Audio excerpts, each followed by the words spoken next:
আল্লাহর নবী বলেছেন 5 ওয়াক্ত নামাজ এক জুমা থেকে আরেক জুমা, এক রমজান থেকে আরেক রমজান, এর মাঝখানে যত গুনাহ আল্লাহ পাক রব্বুল আলামিন ওই গুনার কাফারা হয়ে যায়। আল্লাহ তাআলা ওই নেক আমলের কারণে আল্লাহ তাআলা গুনাহ কাটা maaf করে দেন। বলেন সুবহানাল্লাহ। তাহলে রমজান শরীফের মাস আল্লাহ পাক মাগফিরাতের একটা পদ্ধতি তৈরি করে দিয়েছেন আমাদেরকে। বাইরা মা রোজা রাখলে আল্লাহ তাআলা গুনাহ maaf করেন। শুধু তাই না, রমজান শরীফের মাসে যদি কেউ কিয়ামুল লাইল করে, তারাবির নামাজ যদি পড়ে, আল্লাহ নবী বলেছেন মান কামা রমাদানা ঈমানান ওয়া ইহতিসাবা গুফিরা লাহু মা তাকদ্দামা মিন যামবি। আল্লাহর নবী বলেছেন কেউ যদি কিয়ামুল লাইল করে, তারাবির নামাজ যদি কেউ পড়ে ঈমানের সাথে ইহতিসাবের সাথে, আল্লাহ পাক রব্বুল আলামিন ওই রোজাদার গুনাহ খাতা maaf করে দেন। বলেন সুবহানাল্লাহ। ভাইরা আমার, শুধু মাগফিরাত, শুধু ক্ষমা আর ক্ষমা। আল্লাহ পাক রব্বুল আলামিন এই মাসে তার রহমতের দরজা খুলে দেন, ক্ষমার দরজাটা খুলে দেন। আল্লাহ নবী সাল্লাল্লাহু আলাইহি ওয়াসাল্লাম বলেছেন ইন্নাল্লাহা ফারাদা সিয়ামা রমাদান আলাইকুম, নিশ্চয় আল্লাহ পাক রব্বুল আলামিন তোমাদের উপর রমজান শরীফের রোজাকে ফরজ করেছেন। কি করেছেন বলেন? ফরজ করে দিয়েছেন। রমজান শরীফের রোজা হলো ফরজ। আল্লাহ পাক রব্বুল আলামিন বলেছেন ইয়া আইয়ুহাল্লাযীনা আমানু কুতিবা আলাইকুমুস সিয়াম, কুতিবা আয় ফুরিদা, তোমাদের উপর রোজা ফরজ করা হয়েছে। যেমনি ভাবে রোজা ফরজ করা হয়েছিল কামা কুতিবা আলাল্লাযীনা মিন ক্বাবলিকুম লাআল্লাকুম তাত্তাকুন, যেমনি ভাবে অতীতের জাতিগুলোর উপর রোজা ফরজ করা হয়েছিল। কেন ফরজ করা হয়েছে? যাতে করে তোমরা মুত্তাকি পরহেজগার হতে পারো।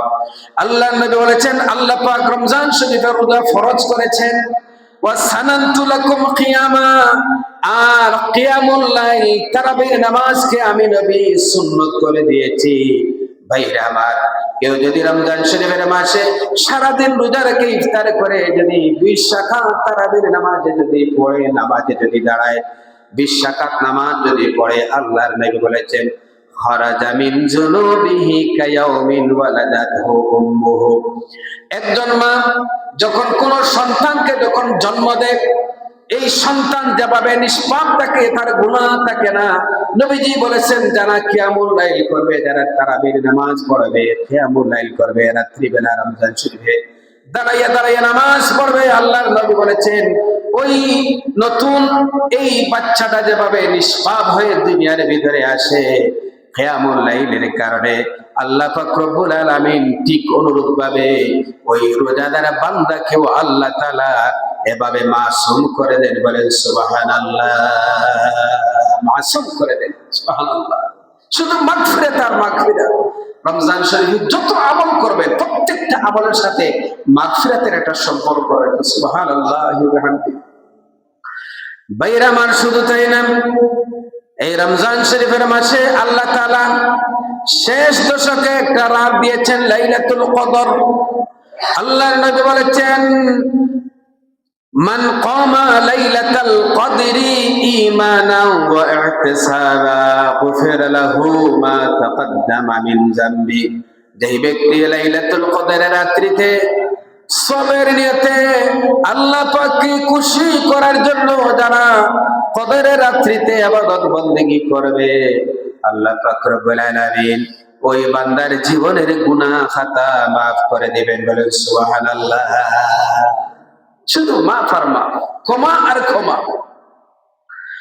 ভাইরা আমার, নবীজি ইফতারের ব্যাপারে বলেছেন মান ফাত্তারা ফিহি সাইমান কানা লাহু মাগফিরা ওয়া ইত্তু রাকাবাতিহি মিনান নার।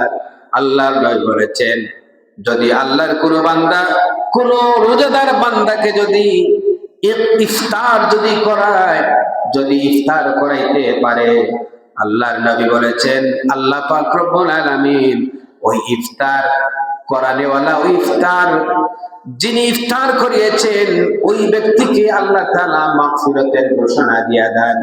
শুধু মাগফিরাতের ঘোষণা নয়, জাহান্নাম থেকে নাজাতেরও ঘোষণা দিয়া দেন। বলেন সুবহানাল্লাহ।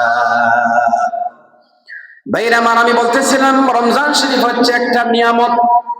এই রমজান শরীফের মাসে প্রত্যেকটা আমলকে আল্লাহ তাআলা এমন ভাবে সাজিয়েছেন, আমল করলেই আল্লাহ তাআলা মাগফিরাতের ঘোষণা দেন, মাফ করার ঘোষণা আল্লাহ তাআলা দিয়ে দিয়েছেন। বলেন সুবহানাল্লাহ।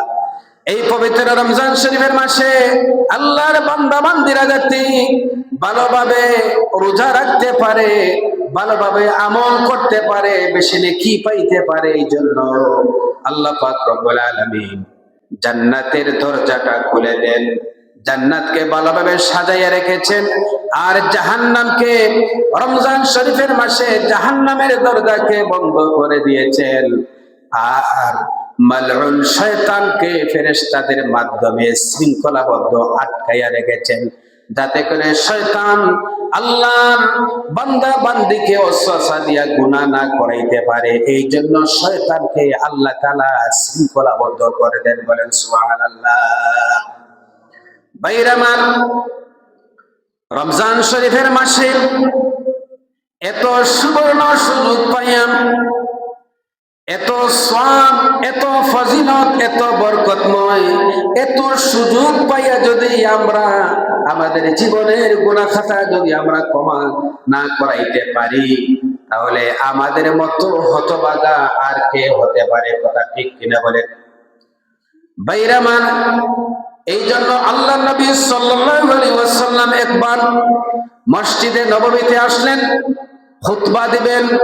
নবীজি মিম্বরের প্রথম সিঁড়িতে পা দিয়া বললেন আমিন, দ্বিতীয় সিঁড়িতে পা দিয়া বললেন আমিন, তৃতীয় সিঁড়িতে পা দিয়া বললেন আমিন।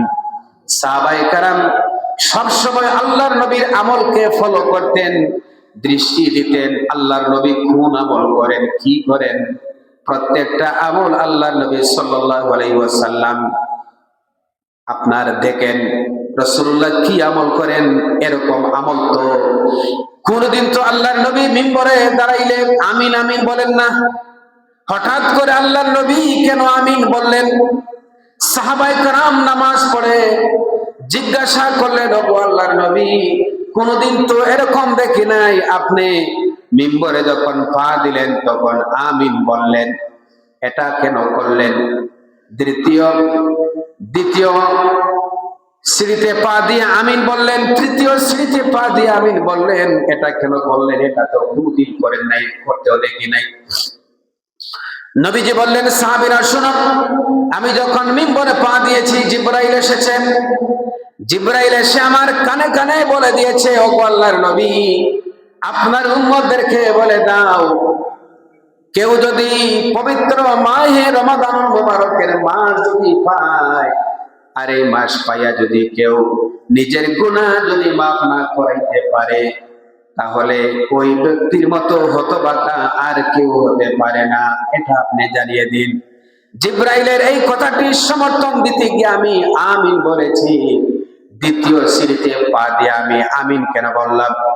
নবীজি বললেন, সাহাবীরা শুনো, কেউ যদি কোন সন্তান যদি তার মা বাবা দুজন অথবা একজনকে যদি জীবিত পাইয়া তাদের খেদমত করে, তাদের মন জুগাইয়া তাদের খুশি করে যদি না করাইতে পারে, তাহলে ওই সন্তান বড় হতভাগা। জিবরাইলের এই কথাটা আমি সমর্থন দিতে গিয়ে আমি আমিন বললাম। আল্লাহু আকবার বলেন। নবীজি বলেন, ও সাহাবীরা শোনো, তৃতীয় শ্রেণীতে পা দিয়ে কেন আমি আমিন বলেছি শোনো। জিবরাইল এসে আমাকে বলে দিয়েছে, ওগো আল্লাহর নবী, আপনি আপনার উম্মতদেরকে বলে দাও, কোন উম্মত যদি আপনার নাম শোনার পরে যদি আপনার প্রতি দুরূদ শরীফ যদি না পড়ে, তাহলে ওই ব্যক্তি হলো সবচেয়ে বড় বখিল হতভাগা। জিবরাইলের এই কথাটা সমর্থন দিতে গিয়ে আমি আমিন বলেছি।